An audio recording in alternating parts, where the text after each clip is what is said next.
ఉదయం న్యూస్ కి స్వాగతం. బులెటిన్ లో ముందుగా హెడ్లైన్స్. తెలంగాణ భవన్లో బీఆర్ఎస్ నేతల విలేకరుల సమావేశం.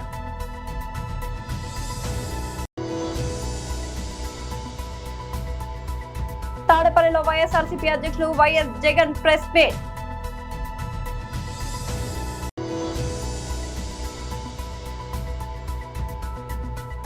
తిరుమలలో కొనసాగుతున్న భక్తుల రద్దీ. తెలంగాణ భవన్లో బీఆర్ఎస్ నేతల విలేకరుల సమావేశం. వెంటనే స్పందించాల్సిన అవసరం ఉండే. ఒక హోంశాఖ మంత్రిగా, ఒక విద్యాశాఖ మంత్రిగా వెంటనే ఇక్కడున్న అధికారులను నాకు రిపోర్ట్ పంపండి అని ఆదేశాలు ఇచ్చి తగు చర్య తీసుకోవాలి, కఠినమైన చర్య తీసుకోవాలని చెప్పి త్వరితగతిన ఆ కేసును మరి సాల్వ్ చేయాలని చెప్పాల్సిన ముఖ్యమంత్రి ఏం మాత్రం కూడా పట్టించుకోకుండా అటు ఐపీఎస్ అధికారి భార్య చనిపోయినా దాని గురించి మాట్లాడరు. మొన్నటికి మొన్న ప్రిన్సిపాల్ రూపారెడ్డి గారి హత్య విషయంలో కూడా మాట్లాడరు. ఒక ముఖ్యమంత్రిగా ఎంతసేపు తన లాభాల కోసం, కమిషన్ల కోసం, వ్యాపారాల కోసం తహతహలాడే ముఖ్యమంత్రి ఈ రాష్ట్రానికి ఉండడం దురదృష్టం. రాష్ట్రంలో విపరీతంగా నేరాలు పెరుగుతూ ఉన్నాయి. ఆయన దారిలో యువత నడుస్తూ ఉన్నారు. ఒక విద్యార్థుల మీటింగ్లో కూడా ముఖ్యమంత్రి గారు బూతులే మాట్లాడతారు. అక్కడ కూడా రెచ్చగొట్టే ప్రసంగాలే చేస్తారు. ఎక్కడ సమావేశాలు పెట్టినా యువతను రెచ్చగొట్టే విధంగా మాట్లాడడం. ముఖ్యంగా ఈ మధ్యనే మనం చూసినాం, 100 కోట్ల విలువైనటువంటి డ్రగ్స్ ఈ రాష్ట్రంలో దొరికినాయి. ఇతర రాష్ట్రాల పోలీస్ వాళ్ళు వచ్చి మన రాష్ట్రంలో 100 కోట్ల విలువ చేసే డ్రగ్స్ ఇక్కడ దొరికినాయి.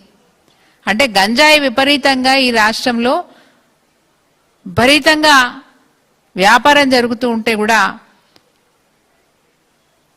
హోంశాఖ మంత్రి, స్వయాన ముఖ్యమంత్రి ఒక్కనాడు కూడా సమీక్ష పెట్టి ఒక్కరోజు కూడా మరి ఆ మాఫియాని అడ్డుకోవడానికి, గంజాయి వ్యాపారాల్ని అడ్డుకోవడానికి, పిల్లల్ని కాపాడడానికి ఒక్కరోజంటే ఒక్కరోజు సమీక్ష పెట్టిన పాపాన పోలేదు ఇక్కడున్న ముఖ్యమంత్రి గారు.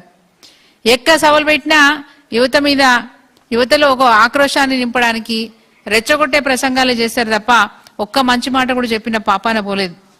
ఒక్కసారి తప్పు జరిగితే వెంటనే దాని మీద సమీక్ష చేసి మళ్ళొక్కసారి తప్పు జరగకుండా చూసే బాధ్యత ముఖ్యమంత్రి తీసుకోవాల్సిన అవసరం ఉంటుంది. కానీ అవి ఏం పట్టం ఆయనకి. ఆయనకి ఎంతసేపు కమిషన్లు కావాలి, ప్రజల్ని ఇబ్బంది పెట్టాలి. ఈ రాష్ట్రంలో శాంతి లేదు, భద్రత లేదు. ముఖ్యంగా మహిళలకు, ఆడపిల్లలకు ఏమాత్రం కూడా ఈరోజు ఈ భరోసా అనేది ఈ రాష్ట్రంలో కరువైపోయింది. రక్షణ లేకుండా పోయింది. ఒక కేంద్ర హోంశాఖ మంత్రి కొడుకు పోక్సో కేసులుంటే 9 రోజుల వరకు అతన్ని అరెస్ట్ చేయడానికి టైం తీసుకుంది ప్రభుత్వం. తాడేపల్లిలో వైఎస్ఆర్సీపీ అధ్యక్షులు వైఎస్ జగన్ గారి ప్రెస్ మీట్. ఈరోజు నాణ్యానికి ఇటువైపున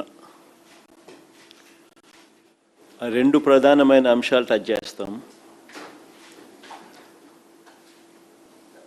టచ్ చేయాల్సిన సబ్జెక్టులు ఇంకా చాలానే ఉన్నాయి కాబట్టి మళ్ళీ నెక్స్ట్ వీక్ కూడా మళ్ళీ ఈ ప్రెస్ కాన్ఫరెన్స్ మళ్ళీ కంటిన్యూషన్ కూడా మళ్ళీ చేస్తాం. ఎందుకంటే ఇదే ప్రెస్ మీట్లోనే అన్ని సబ్జెక్టులు తీసుకొచ్చేసినామనంటే కొంచెం ఓవర్ డోస్ అయిపోతుంది.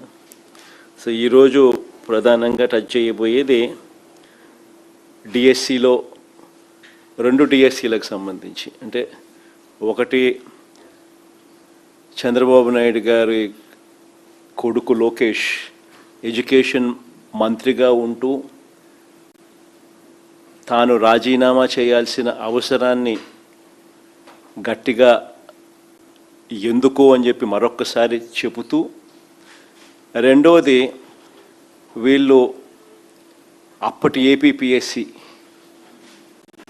ఏపీపీఎస్సి మా ప్రభుత్వంలో అప్పటి ఏపీపీఎస్సికి సంబంధించి వీళ్ళు చేసిన తప్పుడు ప్రచారము, తప్పుడు ఆరోపణల మీద సాక్ష్యాలు, ఆధారాలతో సహా ఏది వాస్తవము అన్నది ప్రజల ముందు ఉంచే కార్యక్రమం.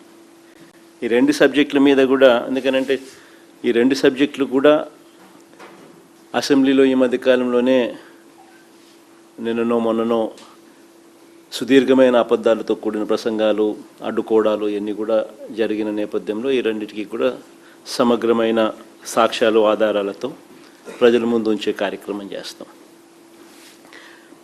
ఇక నెక్స్ట్ వీక్ వచ్చేసరికి బీసీల రిజర్వేషన్ల అంశము, రాష్ట్రంలో వ్యవసాయం, కరువు, సంక్షోభం, వీటికి సంబంధించిన విషయాలు, విచ్చలవిడిగా పోలీసులే గంజాయి అమ్మడం,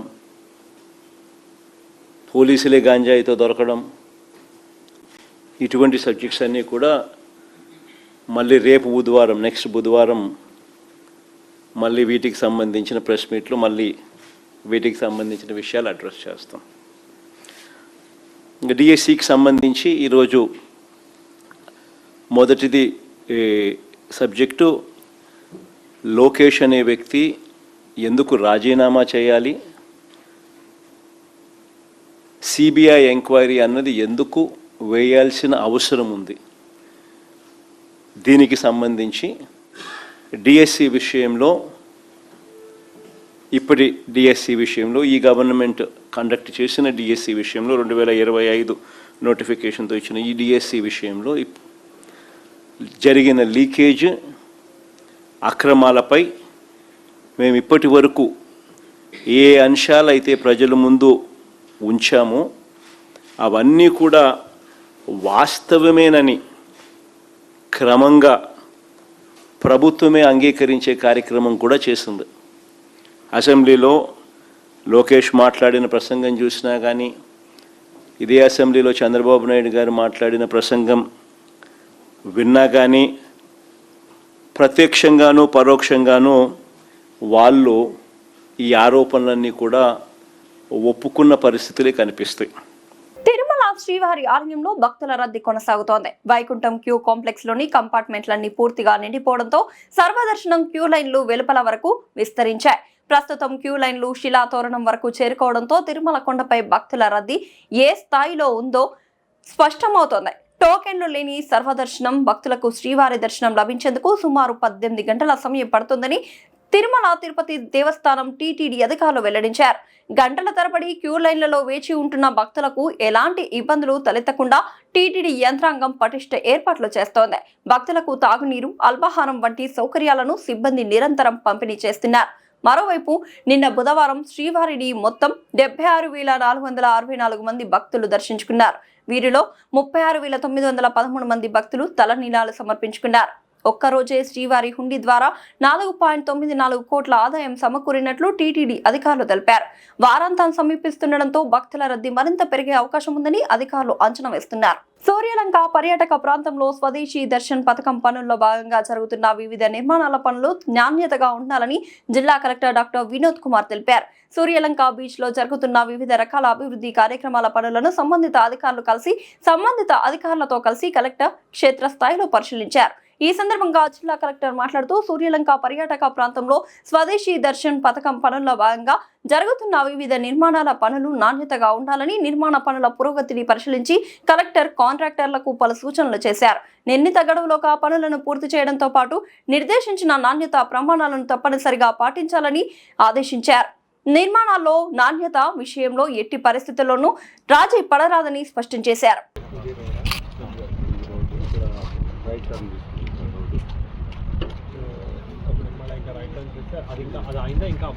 Now it is under formation, sir. J-Cube therapy. Orientation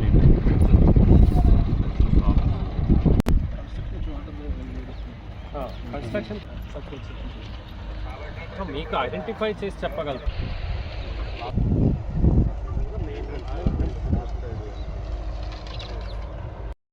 Compound with subcolumn to the existing ground core level. Okay. Link beam with the retaining You can say that some segment of that compound wall.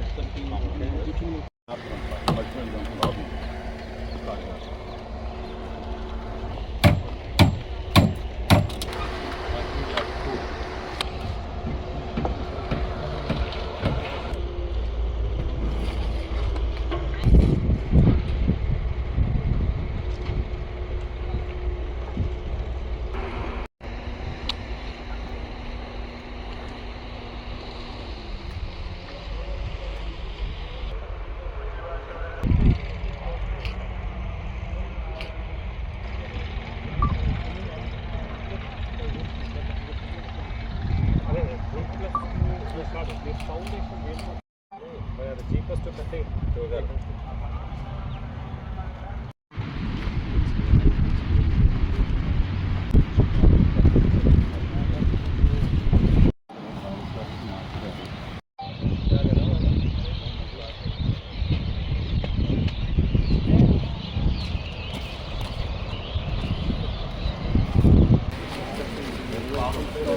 Elevation in the final celebrating.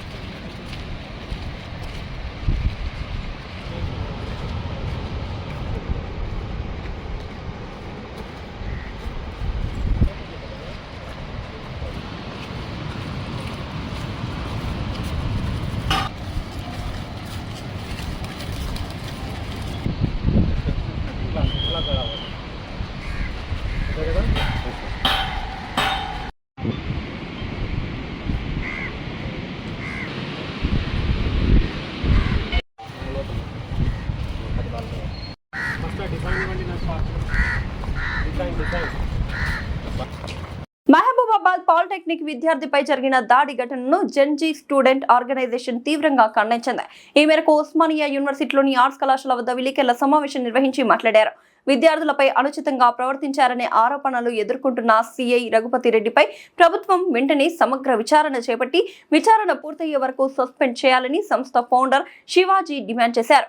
విద్యార్థులు తమ సమస్యలను ప్రశ్నించడం ప్రజాస్వామ్య హక్కు అని, పోలీసులు సంయమనంతో చట్టబద్ధంగా వ్యవహరించాలని తెలిపారు. విద్యార్థులపై దాడులు, బెదిరింపులకు పాల్పడే ఘటనలు పునరావృతం కాకుండా ప్రభుత్వం కఠిన చర్యలు తీసుకోవాలని కోరారు.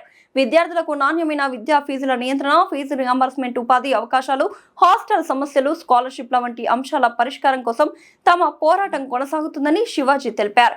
ఈ సమస్యలపై ఈ నెల 30న నిర్వహించనున్న భారీ విద్యార్థి సభకు రాష్ట్ర వ్యాప్తంగా విద్యార్థులు, యువత పెద్ద సంఖ్యలో హాజరై విజయవంతం చేయాలని పిలుపునిచ్చారు. మహబూబాబాద్ ఘటనపై తక్షణమే విచారణ జరిపి బాధ్యులపై చట్టపరమైన చర్యలు తీసుకోవాలని డిమాండ్ చేశారు. కార్యక్రమంలో వైస్ ప్రెసిడెంట్ నాగు నాయక్, ట్రెజరర్ ఆంజనేయులు, జయలాల్, ప్రకాష్, రాకేష్, సురేష్, అయోధ్య తదితరులు పాల్గొన్నారు. విద్యార్థిపై దాడి చేసిన సీఐ రఘుపతి రెడ్డిని వెంటనే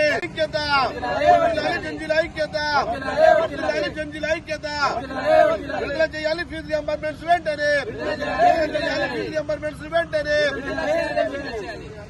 సక్సెస్ చేయాలి. సభను విజయవంతంగా సక్సెస్ చేయాలి. 30న జరుగు విజయవంత సభను సక్సెస్ చేయాలి. బహిరంగ సభను జయప్రదం చేయండి. Gen Z student organisation founder cum ప్రెసిడెంట్ని ఈరోజు ఉస్మానియా యూనివర్సిటీ వేదికగా విలేకరుల సమావేశం నిర్వహించడం జరిగింది. అందులో భాగంగా రేపు 30వ తారీఖు నాడు జెన్జీస్ తెలంగాణ నిర్వహించబోయే భారీ బహిరంగ సభకు తెలంగాణలో ఉన్నటువంటి జెన్జీలు అందరూ తరలి వచ్చి సభను విజయవంతం చేయాల్సిందిగా కోరుచున్నాము. అదే రకంగా విద్యారంగ సమస్యలపై విద్యార్థులపై చూపుతున్నటువంటి నిర్లక్ష్య ధోరణిని నిరసిస్తూ 30వ తారీఖు నాడు జరగబోయే బహిరంగ సభకు విజయవంతం చేయాలని కోరుచున్నాము. అదేవిధంగా మేధావులు, కళాకారులు, కవులు మేము 30న నిర్వహించబోయే సభకు అందరూ సహకరించాలని ఈ సందర్భంగా కోరుచున్నాము. ఇదే రకంగా తెలంగాణలో నిన్న మహబూబాబాద్లో సిఐ రఘుపతి రెడ్డి అని సిఐ తెలంగాణలో ఉన్నటువంటి ఒక పాలిటెక్నిక్ విద్యార్థిపై గొంతు పిసిగి భయభ్రాంతులకు గురి చేయడం వల్ల ఆయన చాలా తీవ్ర ఆందోళనకు లోనవడం జరిగింది. దానికి బాధ్యత వహిస్తూ రఘుపతి రెడ్డి సిఐ ఎమ్మటే ప్రభుత్వం అతన్ని సస్పెండ్ చేయాలని ఈరోజు జెన్జీ ఉస్మానియా యూనివర్సిటీ తరఫున పిలిపిస్తున్నాము. అతనికి సస్పెండ్ చేయని పక్షంలో భారీ ఎత్తున తెలంగాణ వ్యాప్తంగా ధర్నాలకు పిలిపిస్తామని ఈ సందర్భంగా ఉస్మానియా యూనివర్సిటీ వేదికగా అతన్ని హెచ్చరిస్తా ఉన్నాము. ప్రభుత్వం వెంబటే స్పందించి అతనికి తక్షణమే విధుల నుంచి తొలగించాలని డిమాండ్ చేస్తున్నాము. ఉస్మానియా ఆర్ట్స్ కాలేజ్ ముందు జంజీ స్టూడెంట్ ఆర్గనైజేషన్ ఆధ్వర్యంలో విలేకరుల సమావేశం నిర్వహించడం జరిగింది. ఈ యొక్క ఉద్దేశం ఏంటంటే రేపు 30వ తారీఖు నాడు జంజీ స్టూడెంట్ ఆర్గనైజేషన్ ఆధ్వర్యంలో ఈ యొక్క ఆర్ట్స్ కాలేజ్ ముందు బహిరంగ సభ నిర్వహించడం జరుగుతుంది. ఈ దేనికోసం అంటే ఈ యొక్క బహిరంగ సభ ఈ కేంద్ర రాష్ట్ర ప్రభుత్వాలు అధికారంలో రాకముందు విద్యారంగ సమస్యల మీద ఎన్నైతే హామీలు ఇచ్చాయో ఆ హామీలను ఇంప్లిమెంట్ చేయాలని చెప్పేసి ఈ యొక్క జంజీ స్టూడెంట్ ఆర్గనైజేషన్ బహిరంగ సభ నిర్వహించడం జరుగుతుంది. అదేవిధంగా విద్యా హక్కు చట్టాన్ని పకడ్బందీగా అమలు చేయాలి. పెండింగ్ లో ఉన్నటువంటి స్కాలర్షిప్లు ఫీజు రింబర్స్మెంట్స్ విడుదల చేయాలి. స్థానిక సంఘ ప్రైవేట్ రంగాలలో 75% రిజర్వేషన్లు కల్పించాలని చెప్పేసి హాస్టళ్లకు సొంత భవనాలు ఏర్పాటు చేయాలని చెప్పేసి విద్యారంగ సమస్యల మీద చాలా యూనివర్సిటీలలో వీసీలు లేక రిజిస్టర్లు లేక చాలా ఇబ్బందులు అవుతున్నారు. స్థానికంగా రిజర్వేషన్ కల్పించాలని చెప్పేసి ఈ జంజీ స్టూడెంట్ ఆర్గనైజేషన్ ఆధ్వర్యంలో రేపు 30వ తారీఖు నాడు ఇదే ఆర్ట్స్ కాలేజ్ వేదికగా బహిరంగ సభ నిర్వహిస్తున్నాం. దీనికి కవులు, కళాకారులు, మేధావులు, విద్యారంగ వీళ్ళందరూ కూడా సపోర్ట్ చేసి ఈ యొక్క కార్యక్రమానికి విజయవంతం చేయాల్సిగా కోరుతున్నాము. మీడియా మిత్రులకు ప్రత్యేక ధన్యవాదాలు తెలుపుతున్నాము. ఎందుకంటే స్టూడెంట్ ఆర్గనైజేషన్ జంజీగా ఈ రోజు రాష్ట్రంలో కావచ్చు, దేశంలో కావచ్చు, మన ఎగ్జాంపుల్ ఢిల్లీలో చూసుకుంటే, జార్ఖండ్ లో చూసుకుంటే, ఒరిస్సాలో చూసుకుంటే ఈ ప్రభుత్వాలు అధికారులు రాకముందు ఎన్నో హామీలు ఇచ్చిన తర్వాత అధికారులు వచ్చిన తర్వాత అవన్నీ తుక్కలు తొక్కడం జరుగుతుంది. కాబట్టి అవన్నీ కూడా ఇంప్లిమెంట్ చేయాలని చెప్పేసి ఈ రోజు జంజీ స్టూడెంట్ ఆర్గనైజేషన్ గా మీ యొక్క విద్యార్థులకు పిలుపునివ్వడం జరుగుతుంది. కరీంనగర్ జిల్లా జమ్మికుంట గాంధీ చౌరస్తాలో జమ్మికుంట కాంగ్రెస్ పట్టణ అధ్యక్షులు సుంకరి రమేష్, మండల అధ్యక్షులు వీరమణిని పరశురాం ఆధ్వర్యంలో రాజీవ్ గాంధీ జయంతి వేడుకలను ఘనంగా నిర్వహించినారు. అనంతరం పండ్లను పంపిణీ చేసి ఆయన చేసిన సేవలను కొనియాడారు. ఈ కార్యక్రమంలో పార్టీ శ్రేణులు, సీనియర్ నాయకులు, కౌన్సిలర్లు పెద్ద ఎత్తున పాల్గొన్నారు. రాజీవ్ గాంధీ గారి జయంతి సందర్భంగా ఈరోజు జమ్మికుంట పట్టణం లోపల మరి మా పట్టణ అధ్యక్షుడు సోదరు రమేష్, మరి మండల అధ్యక్షుడు పరశురాములు గారు, మరి వీరి ఆధ్వర్యంలో మా నాయకులు, మా కౌన్సిలర్లు, మా సీనియర్ లీడర్లు, మా సతీష్ రెడ్డి అందరూ పేరు పేరున అందరి ఆధ్వర్యం లోపల, మా మహిళా సోదరుమని భాగ్య అందరి ఆధ్వర్యం లోపల ఈరోజు జయంతి వేడుకలు ఘనంగా జరుపుకోవడం జరిగింది. మరి ఈ దేశం కొరకు ప్రాణత్యాగాలు చేసిన కుటుంబం నుండి మరి రాజీవ్ గాంధీ గారు ప్రధానమంత్రి అయిండు. మరి ఆనాడే మరి నెహ్రూ కావచ్చు, గాంధీ కావచ్చు, మరి ఇందిరాగాంధీ కావచ్చు, మరి ఇప్పుడున్న సోనియా గాంధీ గారు కావచ్చు, రాహుల్ గాంధీ కావచ్చు, ఈ దేశం కొరకు, ఈ దేశ ప్రజల కొరకు, సామాజిక న్యాయం కొరకు, సామాజిక చైతన్యం కొరకు, అభివృద్ధి కొరకు పాటుపడిన కుటుంబం. మరి అలాంటి కుటుంబంలో ఈ దేశ దిశను మరి బాగుండాలని చెప్పి పరిపాలించిన గొప్ప నాయకుడు మరి రాజీవ్ గాంధీ గారు. మరి వారి జయంతి వేడుకలు మరి ఈరోజు జరుపుకోవడం ఎంతో ఆనందకరంగా ఉంది. మరి వారి ఆశయాలు ముందు పోవాలి అంటే తప్పకుండా మనం రాబోయే రోజులలో మరి రాహుల్ గాంధీ గారిని ఈ దేశ ప్రధాని చేసినప్పుడే మరి ఆశయాలన్నీ సిద్ధి అవుతాయి, మరి అమలవుతాయి అని చెప్పి సందర్భంగా నేను తెలియజేస్తా ఉన్నా. తప్పకుండా ఈ యొక్క కాంగ్రెస్ పార్టీ నాయకులు, కార్యకర్తలు, ప్రజలందరూ కూడా తప్పకుండా రాబోయే రోజులలో రాహుల్ గాంధీ గారిని ప్రధానమంత్రి చేసుకొని వారి ఆశయాలు అమలయ్యే విధంగా మరి మరొకసారి ఈ దేశానికి మళ్ళీ తిరిగి మరి పూర్వభయం వచ్చే విధంగా, న్యాయం జరిగే విధంగా ఉండాలని చెప్పి నేను మనస్ఫూర్తిగా కోరుతూ ఈ చక్కటి అవకాశం కల్పించిన మన నిర్వాహకులకు హృదయపూర్వక కృతజ్ఞత తెలియజేస్తా ఉన్నాను. జై కాంగ్రెస్, జై ప్రణవ్. ఈరోజు మన రాజీవ్ గాంధీ, మాజీ ప్రధానమంత్రి రాజీవ్ గాంధీ జయంతి సందర్భంగా మరియు జమ్మికుంట పట్టణ మండల అధ్యక్షత నిర్వహించి ఈ కార్యక్రమానికి వచ్చినటువంటి పెద్దలందరికీ నా యొక్క హృదయపూర్వక నమస్కారం. ఇవాళ మన మాజీ ప్రధానమంత్రి రాజీవ్ గాంధీ గారి ఆశయాన్ని మనం నిలబెట్టుకోవాలంటే ప్రతి ఒక్క కార్యకర్త సైనికుల లెక్క పనిచేసి రాహుల్ గాంధీ గారిని ప్రధానమంత్రి చేసేంత వరకు మనం కష్టపడి మనం గనక ప్రధానమంత్రి చేసుకున్నట్టయితే ఈ దేశం బాగుపడుతుందని ఈ సందర్భంగా తెలియజేయడం జరిగింది. మరియు ఇవాళ ఉన్నటువంటి నరేంద్ర మోడీ గారు మతతత్వ పార్టీ మతాన్ని రెచ్చగొట్టుకుంటూ ఎన్నో విధాలుగా చేయడం జరుగుతుంది, అందరికీ తెలిసిన విషయమే. అలాంటిది ఈ యొక్క మనం ఇవాళ జరుపుకున్నటువంటి ఆయన జయంతిని పురస్కరించుకొని మనం రాబోయే రోజులలో తప్పకుండా మనం అందరం కష్టపడితే మనం తప్పకుండా మన రాహుల్ గాంధీ ప్రధానమంత్రి అవుతాడు అని ఈ సందర్భంగా తెలియజేస్తూ ఈ అవకాశం ఇచ్చినందుకు పెద్దలకు ధన్యవాదాలు. బులెటిన్ ముగించే ముందు హెడ్లైన్స్ మరోసారి. తెలంగాణ భవన్లో బీఆర్ఎస్ నేతల విలేకరుల సమావేశం.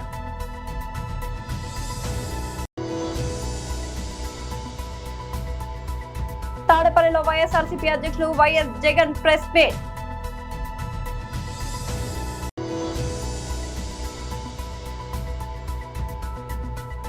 తిరుమలలో కొనసాగుతున్న భక్తుల రద్దీ.